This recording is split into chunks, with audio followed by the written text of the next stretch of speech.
Hi, I'm Tiffany, and this is Read by T-Rex, and here we read things. Do you remember the early 2000s, the boom of vampire romance that the world experienced? Twilight.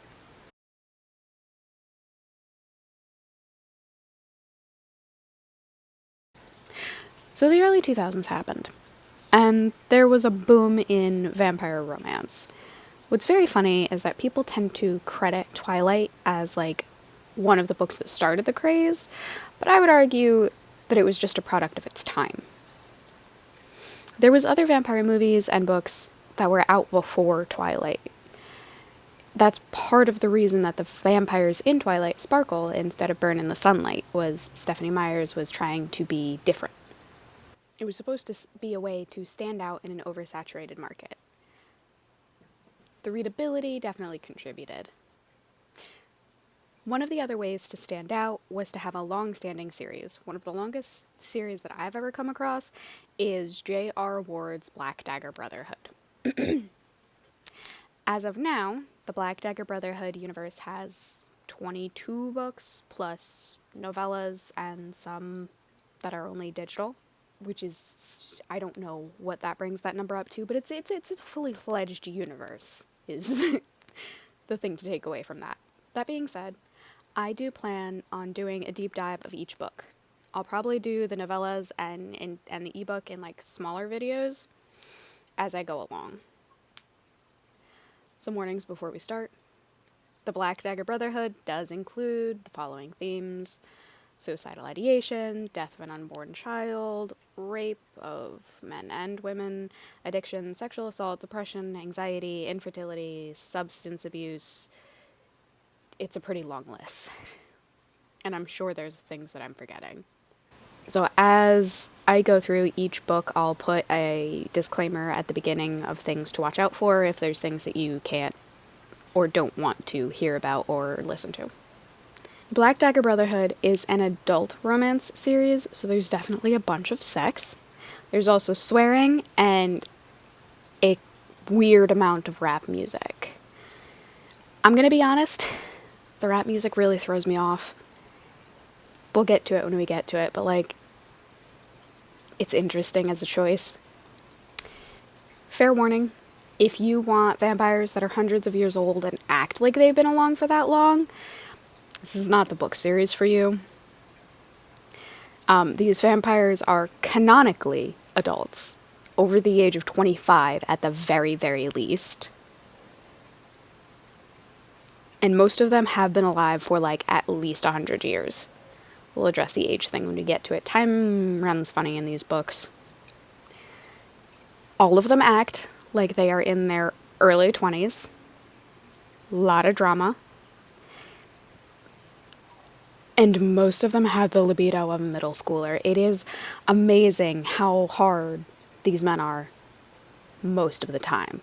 I have made eye contact with my love. Erection. And is it that easy? Just out of curiosity. I don't have one, so I don't know. A lot of questions there too. Get to it when we get to it. They wear a lot of leather. And I have questions about leather fighting pants and the durability of leather against knives. But a point for a different time. We'll get there when we get there, honestly. Some fun facts about the series that stick out in my mind. There is a lot of anatomy questions that arise throughout the whole series, and we'll discuss as they arise. The moral of a lot of the books boil down to real love can change you. Also, being in love can help solve your mental health issues. So, those are things that happen. A race of apex predators still abide by very strict gender roles. We'll discuss as we get to this point, because I've got a lot to say there. The series approaches vampires as a separate race of creatures, as opposed to a type of infection that affects human beings. Which I've seen more often than not with more contemporary vampire novels, is the idea that it's a separate race as opposed to an infection that kills you. So that's I don't hate it. The bad guys smell like baby powder, which is a nice change, honestly, to like what bad guys usually smell like, which is like rotten flesh and stuff like that. As I mentioned, the passage of time in these books, absolutely bizarre. I can't tell how much time has passed until they say it, because we've got some insta-love happening and some not. It's bizarre. We'll discuss. I'm not gonna lie, I have read a lot of these books already, so this is more a recap for me, but it's been a while since I've reread them, so some parts are a little fuzzy. I also listen to the audiobooks more than I read them. I really do enjoy audiobooks. For a while, I worked in jobs that didn't require a lot of like mental involvement, so I would listen to the audiobooks as I did things as a way to like keep myself grounded almost. Like I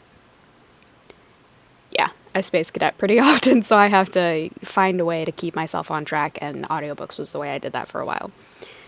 That being said, these books typically run about 12 hours or longer.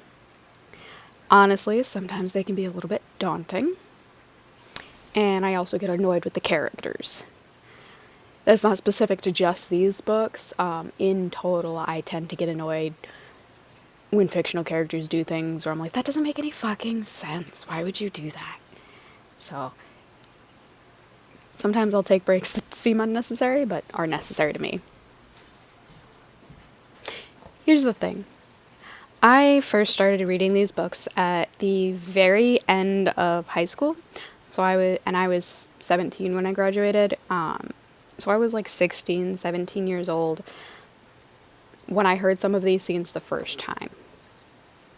The older I've gotten, the less romantic they seem.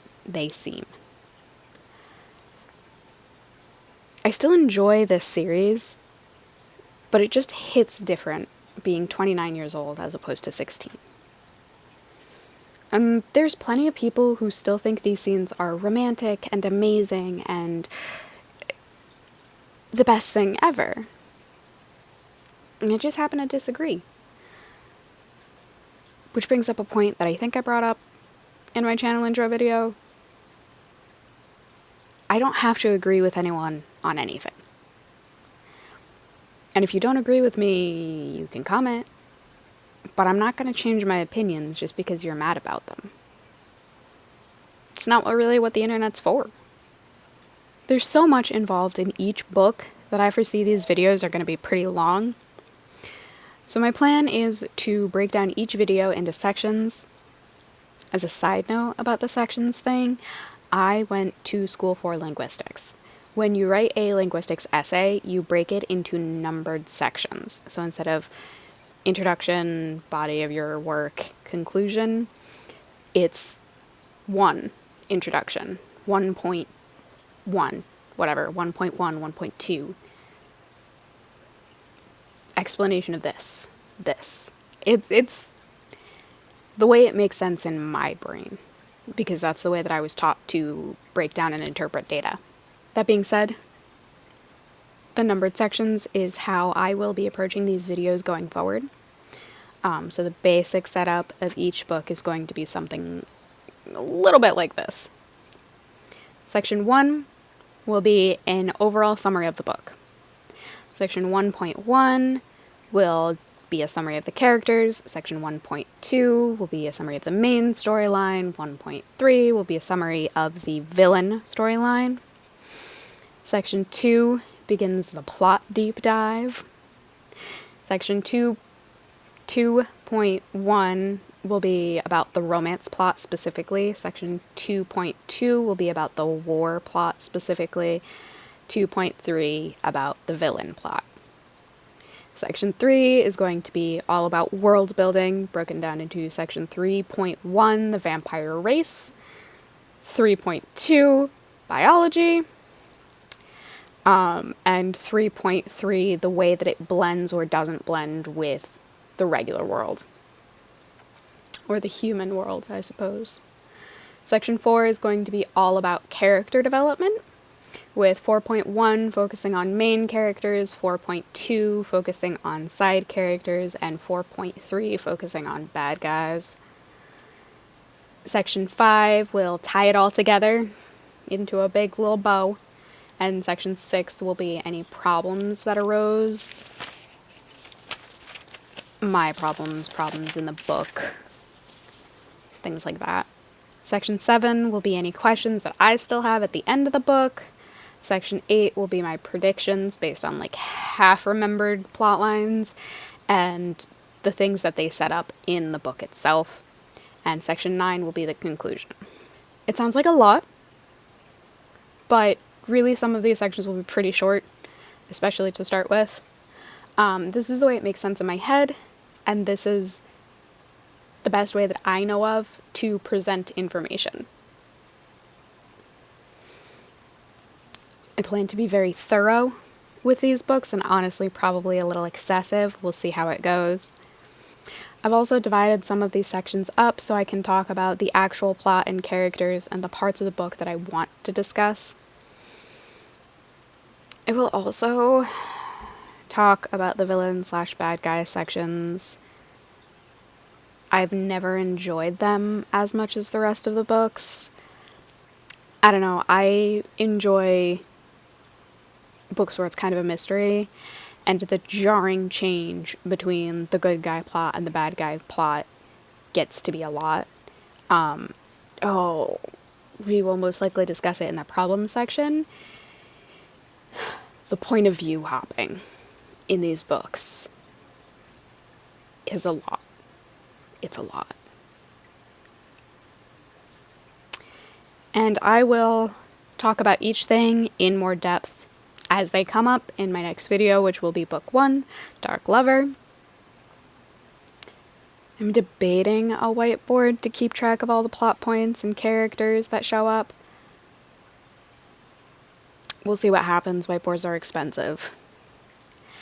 Anyway, I'm Tiffany. This is Read by T-Rex, and here we read things.